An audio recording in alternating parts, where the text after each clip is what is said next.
Bonjour, je suis Blaise Cornelot, le créateur de Juwaza Design. Et ça, c'est mon intro.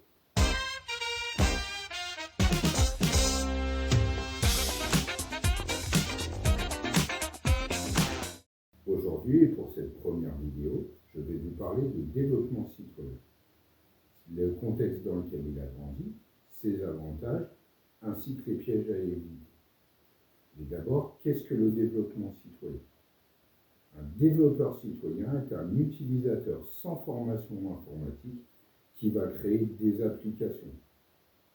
Parmi elles, on trouve des applications par exemple d'analyse, de reporting, de gestion des inventaires ou encore d'intégration de données.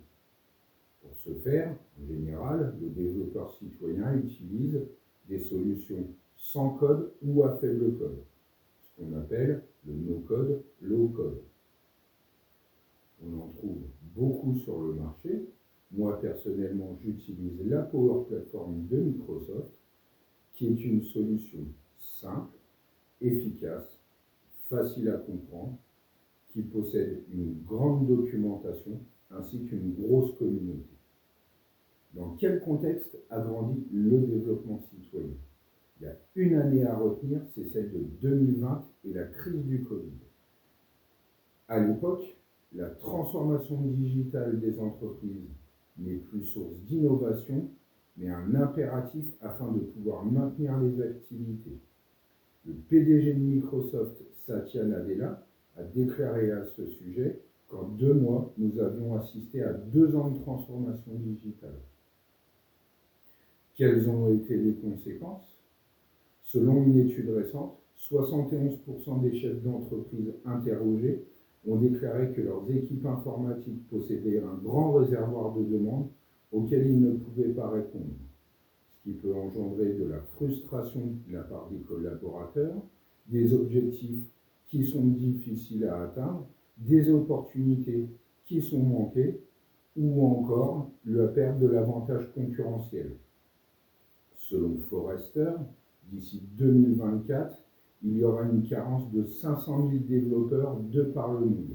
Et selon l'IDC, d'ici 2023, nous aurons créé 500 000 applications, ce qui représente le volume des 40 dernières années.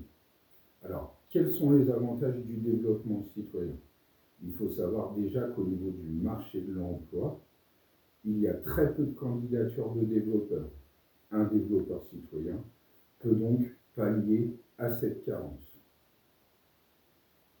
Les développeurs citoyens effacent également les silos qui peuvent exister entre les collaborateurs et les équipes des supports informatiques.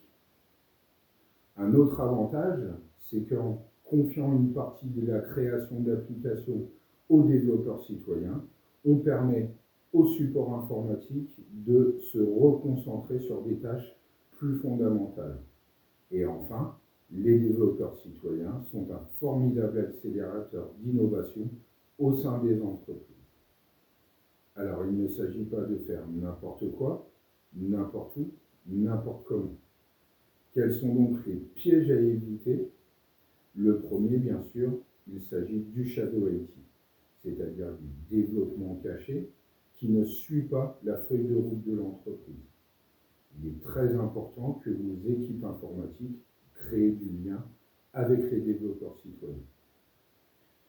En les mentorant et en les formant, vous pourrez augmenter les capacités de vos développeurs citoyens et suivre leur progression. En ayant une stratégie de gouvernance adaptée, vous pourrez cadrer le travail fourni et ainsi créer des applications plus efficacement. Enfin, il est très important de pouvoir offrir à vos développeurs citoyens un support continu. Voilà, nous avons vu au travers de cette vidéo que le travail hybride a également engendré un développement hybride. Et tout est fait aujourd'hui pour que la transformation digitale des entreprises s'accompagne d'une transformation culturelle. Le développement citoyen est l'une des solutions les plus en vogue. En ayant une stratégie de gouvernance adaptée et un cadre établi, vous accélérez l'innovation au sein de votre entreprise. Je vous remercie d'avoir regardé cette vidéo. N'hésitez pas à mettre un petit pouce en l'air ou à vous abonner à ma chaîne. Et si vous avez la moindre question, de commenter ou de me contacter. Bonne journée.